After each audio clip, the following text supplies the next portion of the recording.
Action cam di zaman sekarang itu memang hype-nya tak seperti dulu lagi ya. Tapi barangkali dari kalian masih ada yang pengen beli dan cari dengan budget sekitar 1 juta lebih sedikit, ini tuh bisa banget jadi pilihan.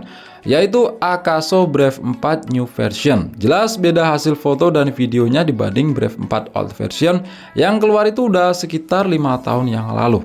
Nah, saat video ini dibuat, action cam ini punya harga sekitar 1,3 jutaan.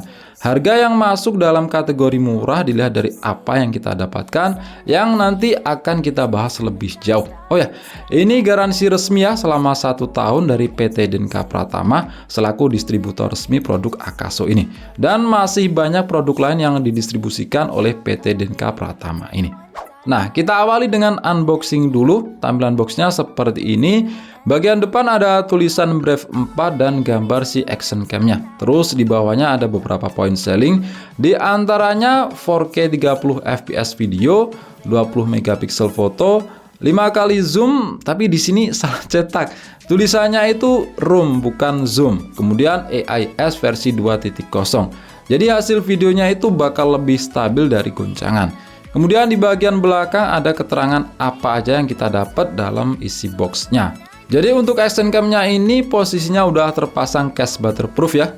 Wajib pakai case ini semisal kita bawa untuk berenang atau hujan-hujanan. Karena tanpa case action cam ini belum waterproof. Dan perintilan aksesoris yang kita dapat cukup banyak, terbilang komplit untuk harga yang cuma 1,3 jutaan. Nah, mantapnya di sini dibawakan 2 buah baterai. Alhasil daya tahannya itu lebih lama. Semisal kehabisan baterai, langsung bisa ganti dengan baterai cadangannya. Dan charging dock bawaannya modelnya kayak gini, langsung bisa ngisi 2 baterai sekaligus. Nah, secara desain action cam Akaso Brave 4 ini memang pasaran ya, di harga sekelas, nggak punya ciri khas. Begitupun juga dengan peletakan pot dan tombol-tombolnya. Secara build quality pun nggak bisa berharap lebih. Material cangkangnya memang kerasa plastik banget. Tapi untuk finishing jelas beda jauh, lebih rapi dibanding action cam murahan yang harganya ratusan ribu. Dan kembali dilihat dari harga dan kelengkapan yang kita dapat, ini tuh udah sangat wajar. Poin yang lebih penting di harga segini tuh hasil foto dan videonya. Untuk port USB, action cam ini masih menggunakan micro USB ya, belum Type-C. Sebenarnya action cam ini support mic eksternal dengan colokan tipe micro USB, cuma itu dijual terpisah, nggak dibawakan dalam paket penjualannya. Nah, Akaso Brave 4 ini punya 2 layar, yang di depan tipe monokrom ini tuh cuma buat nampilin indikator dan status. Kalau untuk layar utamanya berukuran 2 inch, panel IPS. Kualitasnya sih udah cukup oke ya, cukup tajam untuk menampilkan gambar. Sayangnya di sini belum model layar sentuh, jadi untuk pengoperasian masih menggunakan tombol fisik. Tombol-tombolnya sih feel-nya udah enak ya ditekan, clicking nggak yang keras. Kontrol lain bisa pakai remote bawaan, cuma kegunaannya hanya buat jepret foto dan rekam video aja. Nah, untuk spesifikasi action cam Akaso Brave 4 ini punya lensa dengan sudut pandang sampai 170 derajat, resolusi foto maksimal 20 megapiksel, video sampai 4K 30 fps, 5 kali zoom dan punya sensor gyroscope. Dilihat dari spesifikasinya sih udah oke banget ya di harga segini, tapi semua kembali pada kenyataan hasilnya. Karena banyak action cam yang jauh lebih murah, bisa rekam 4K juga, kamera 20 megapiksel juga, tapi hasilnya nggak banget, cuma interpolasi aja. Nah, untuk UI-nya simple, mudah dioperasikan, jadi buat pemula ini tuh nggak bikin bingung. Untuk settingan resolusi video seperti yang udah saya sebut tadi, bisa merekam maksimal 4K 30 fps. Di bawahnya ada 2.7K 30 fps, opsi 60 fps hanya ada di resolusi di bawahnya yaitu Full HD dan SD. Kalau untuk slow motion, Full HD maksimal 120 fps dan SD maksimal di 240 fps. Untuk AIS-nya ini bisa jalan di semua resolusi ya, termasuk 4K, mantap, nggak hanya di Full HD aja. Terus untuk foto selain resolusi 20 megapiksel, ada opsi 16 megapiksel, 13 megapiksel, dan 8 megapiksel. Fitur lain-lain sih sebenarnya standar seperti action cam lain di harga sekelasnya, seperti timelapse foto atau video, burst foto, exposure, ISO, dan lain-lain. Jadi saya rasa nggak perlu dijelaskan lebih dalam. Cuma di sini ada beberapa fitur yang menurut saya menjadi pembeda spesial. Di antaranya opsi mengubah angle atau sudut pandang. Ada pilihan super wide, wide, medium, dan narrow. Jadi sesuaikan aja dengan selera kalian. Kalau nggak pengen yang super wide 170 derajat, bisa atur di bawahnya. Sebenarnya cara kerjanya di sini hampir sama aja sih dengan zoom, cuma nggak se ekstrim zoom 2 kali, 3 kali atau lebih. Zoomnya itu naiknya sedikit aja. Terus WDR atau Wide Dynamic Range ini sama aja sih dengan SDR yang ada di HP. Cuma kalau WDR ini tuh bisa jalan di mode video ataupun foto. Yang biasanya kalau di HP fitur video SDR hanya kita temui di kelas menengah sampai atas. Kalau kelas menengah bawah SDR hanya ada di foto. Kemudian bisa zoom digital sampai 5 kali. Cuma pengoperasiannya itu kurang enak aja. Harus ditekan dan tahan. Karena kalau cukup tekan sekali itu bakal masuk ke galeri kalau navigasi atas. Sedangkan navigasi bawah masuk ke pengaturan. Begitupun juga di posisi sedang merekam video itu harus ditekan dan tahan. Kalau cukup ditekan itu nggak ada respon apa-apa. Lanjut ke hasilnya, menurut saya udah oke ya untuk sebuah action cam di harga 1,3 jutaan. Warnanya itu cukup akurat, natural, nggak ditajemin dari aslinya. Jadi punya kapabilitas lebih jika ingin edit-edit lagi. Posisinya ini saya taruh di bodi motor ya, jadi getarannya itu lebih ekstrim dibanding ditaruh di helm atau di pegangan tangan.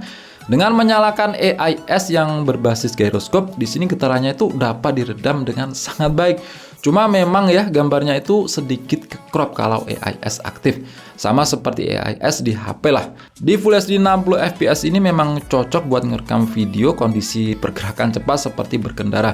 Karena hasilnya itu lebih smooth dibanding yang 30 fps. Tapi kalau sekedar jalan kaki dan pengen detail yang lebih dapet, itu bisa pilih resolusi 4K 30 fps. Dinyalain dan enggaknya WDR memang cukup kerasa ya perbedaannya.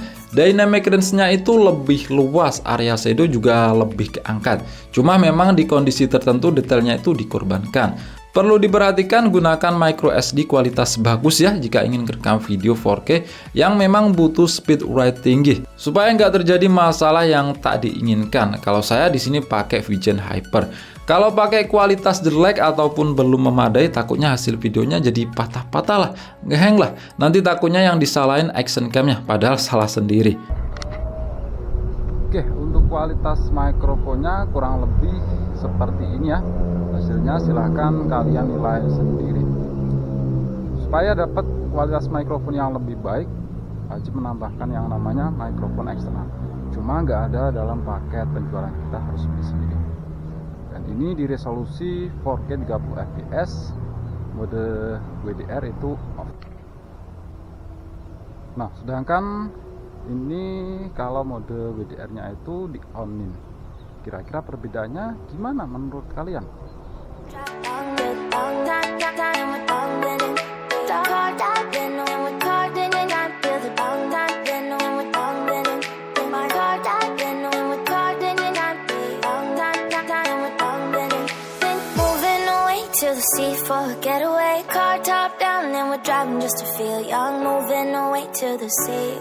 Nah, aplikasi untuk menyambungkan action cam ini ke smartphone bernama Akaso Go. Bisa kalian download di Play Store untuk HP yang berbasis Android dan App Store untuk iOS. Di aplikasi ini bisa untuk jepret foto ataupun merekam video, melihat hasil foto dan videonya, dan bisa langsung di-download. Terakhir untuk ketahanan baterainya, berkapasitas 1050 mAh. Untuk sebuah action cam dibanding merek lain yang pernah saya coba, saya rasa awet banget. Di resolusi Full HD 60 fps bisa bertahan sekitar 80 menitan, sedangkan di resolusi 4K itu bertahan sekitar 50 menitan. Itu tanpa WiFi nyala terhubung ke HP. Kalau terhubung ke HP bisa lebih boros. Dan kalau pengen daya tahannya lebih lama, bisa sambil dicolokin ke powerbank. Itu udah saya coba dan aman-aman aja. Oh ya, pas rekam video itu nggak berhenti terus otomatis rekam lagi ya di tiap berapa menit, rekam terus nggak terpotong. Itu udah saya coba selama 30 menit lebih. Karena pernah saya coba di action cam merek lain di 30 menit, itu otomatis berhenti dan rekam lagi. Dan suhunya jujur ini tuh nggak panas sama sekali, meski udah rekam selama 30 menit lebih. Karena ada baru 20 menit itu udah kerasa panas. Oke, itu aja ya untuk video kali ini. Bagaimana menurut kalian Akaso Brave 4 ini di harga 1,3 jutaan? Silahkan berkomentar.